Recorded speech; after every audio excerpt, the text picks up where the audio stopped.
That's a pretty big little flaw that you think they would have caught that.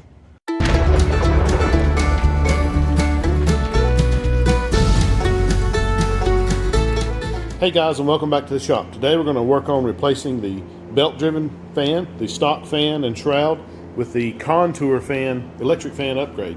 Now we're going to use the ProM computer's built-in fan controller to run these fans. One thing that's curious about the ProM system is they recommend if your fan or fans draw more than 30 amps, they want you to replace their fuse. But he also claims that his system will handle up to a 70 amp fan. Which begs the question, why wouldn't you go ahead and put the proper fuse breaker or fuse in the system so that we don't have to replace something? So at any rate, he recommends going with a circuit breaker type system. So I purchased these. It's a 50 amp breaker. I guess it's self-resettable breaker. I guess if it overheats, it pops. But anyway, we're going to go ahead and replace the stock ProM fuse and holder with these guys. Let's get into it.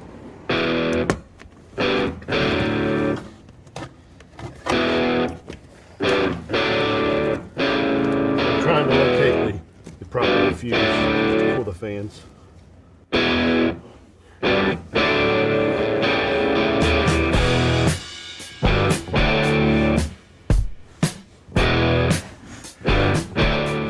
Cooling fluid.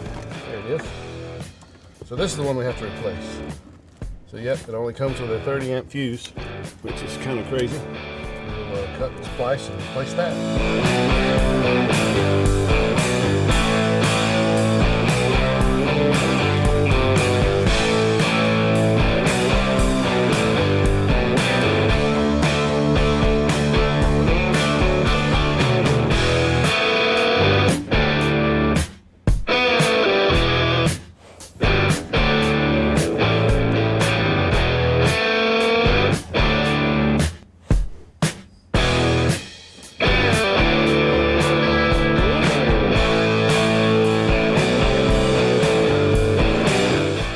Going to leave it laying loose here until I get the fan installed and verify everything works, so I don't have to dig all this stuff back out of the kick panel here again. So there's what I cut off, cooling fan label, and I'll go ahead and write on that cooling fan so that there's no confusion.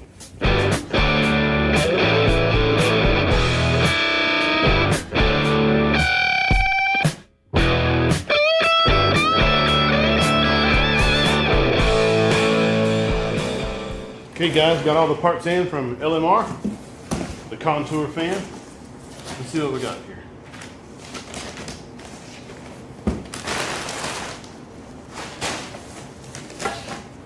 Alright, here's the expansion tank. Appears to be made out of aluminum. Very nice. Upper or lower support, I'm not sure which. We've got all the hardware and the plugs that plugs onto the fan. I guess this is the hose that goes to the expansion tank. More hardware. Nice stickers. Here's both the brackets. They're exactly the same. Sweet. And the fan itself.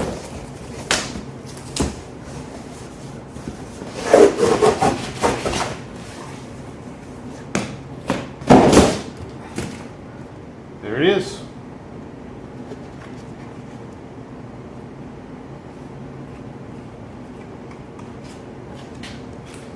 All right, let's get started cutting these brackets off the sides and mounting our custom brackets for our car.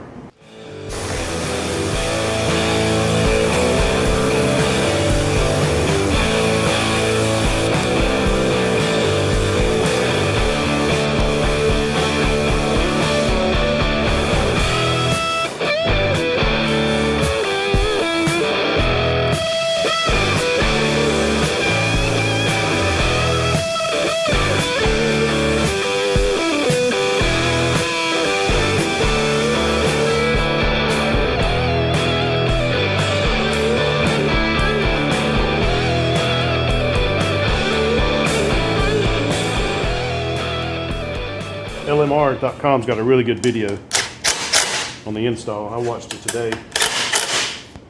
It's super duper simple, or you can just follow along with what I'm doing here. They send this fancy little thing here you can scan to get straight to the instructions. Makes it pretty easy. Basically, you just go and line up the bolt holes, ones that fit, 2 on each side. Run your bolt in, put a nut on it.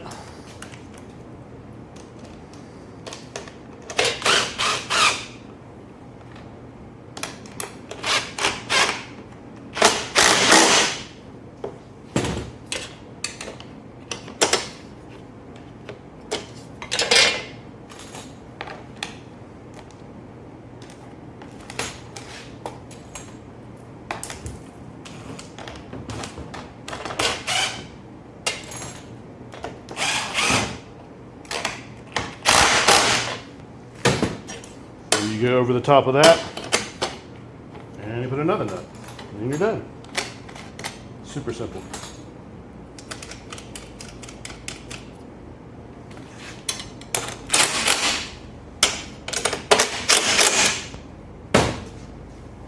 And slightly more complicated is going to be mounting the tank.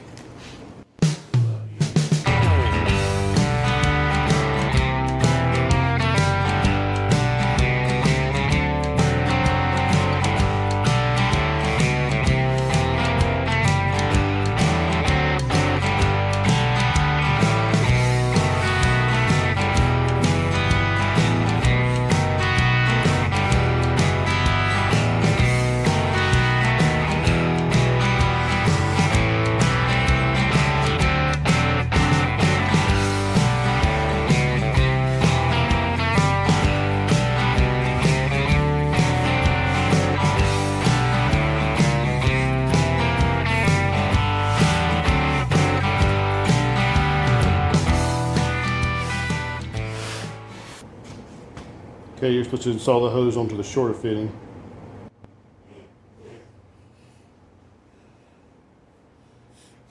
And the little resistor that is installed here, it's not needed. You can remove it.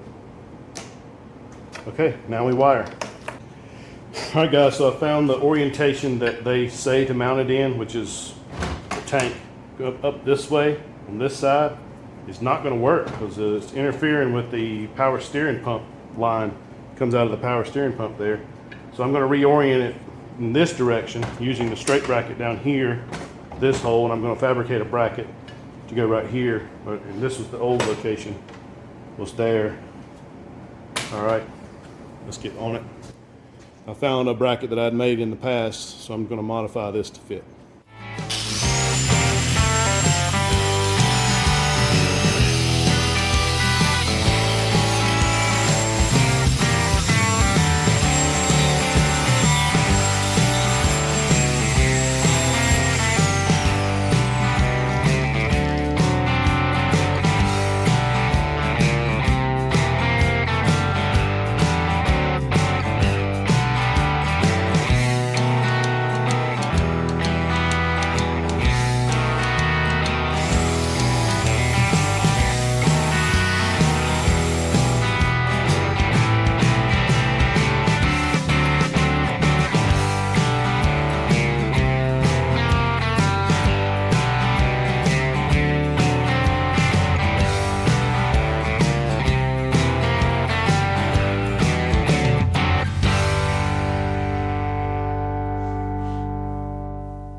Alright guys, you see I got it all wired up here. Got the plugs. I used butt connectors here to connect this pigtail to my 12 gauge wire. And here I did like a splice weld. So you saw me, cut away a little portion of the wire and then stick this wire through it and solder it. And so I've got this ready to go into the car. Let's see if it'll fit.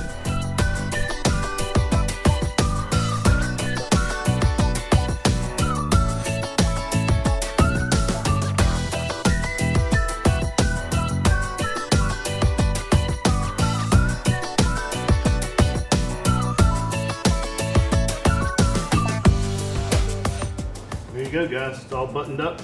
Probably will re-rock this hose. I don't like the way that turned out.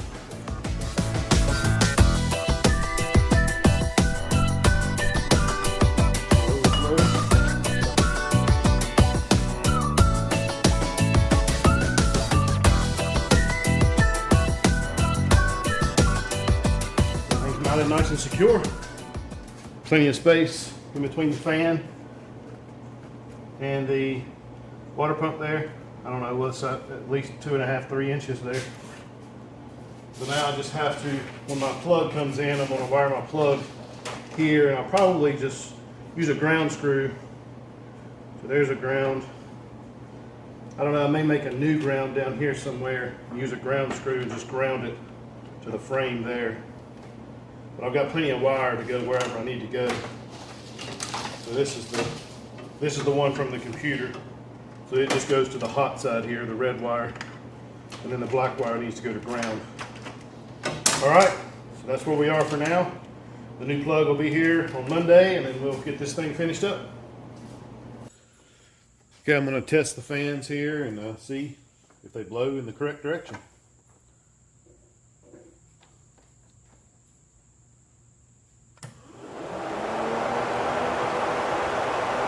Yep, blowing that away. That's what we want. It puts a lot of air too.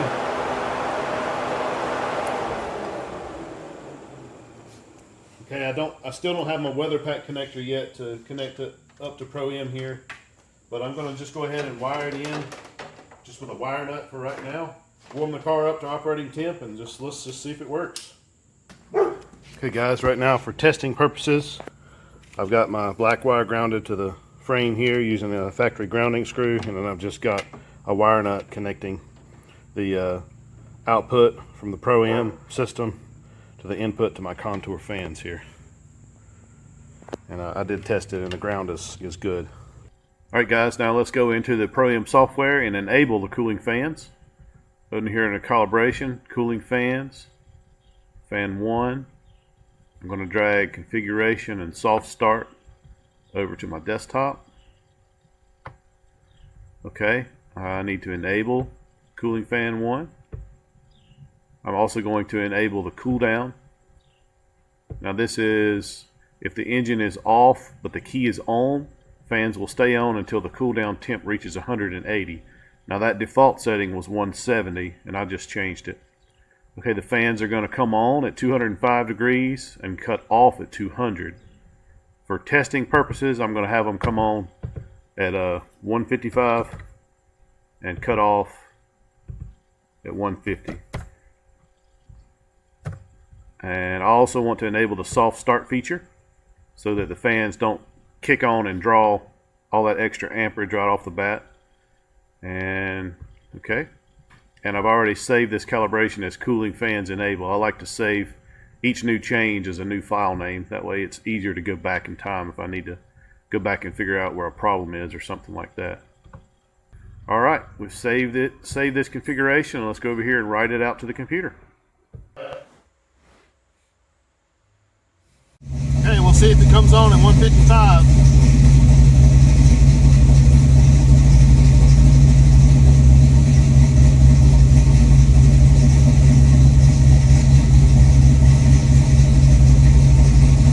It says the fan's on. Let's go out here and see.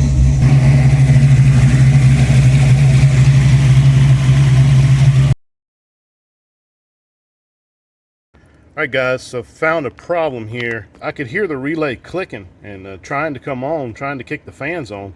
The fans would not come on. So I pulled this relay off, and then I tested continuity between here and the end of my fan cable here. And I'll show you using my voltmeter here.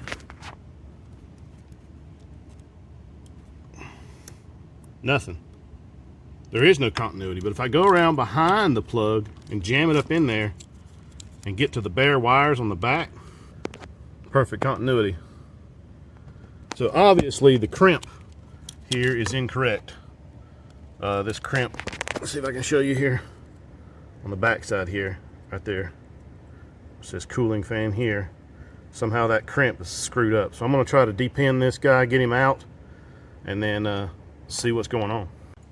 There you go, guys. You can see what happened. The insulation comes all the way up to the end. All the way up to the end there. So the connector doesn't really even touch the copper wires.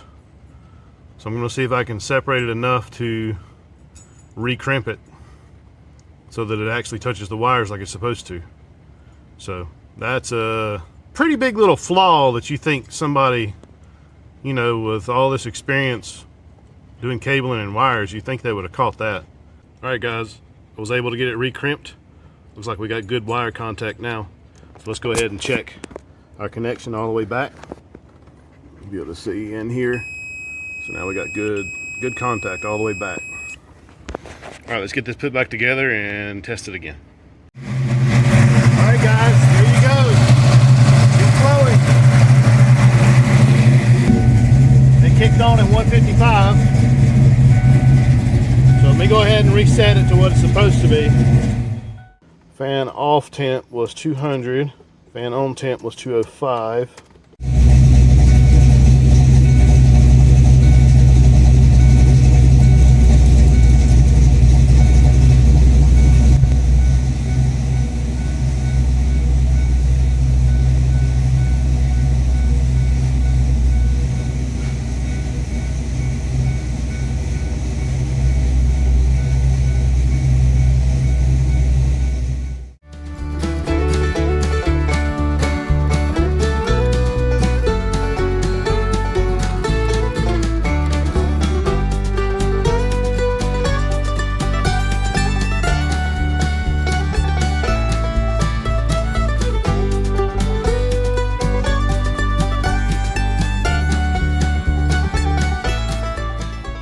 Here's the final setup. Here's my plug. I've got it strapped down there. It goes to the fan down there. Here's my ground. And the wire going back to ProM system is here with the blue stripe on it. And so whenever I need to take the fan out, I can just simply unplug it here. Unplug that plug there and take the fan out.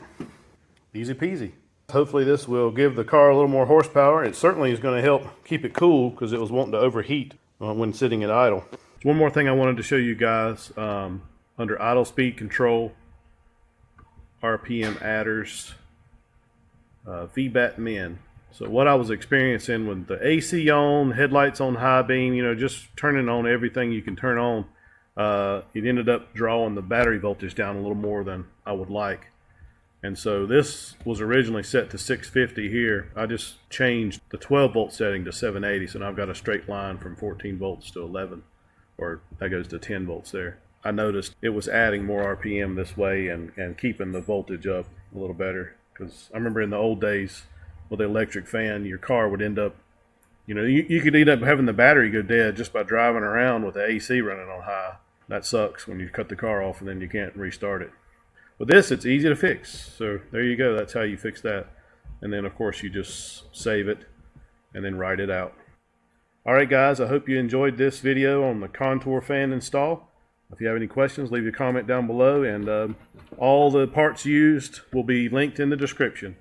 If you want to help support the channel, it doesn't cost you any extra to click on the links to Amazon. And that'll help me out, give me a couple % off of whatever purchases you make. All right, guys. Thanks for watching.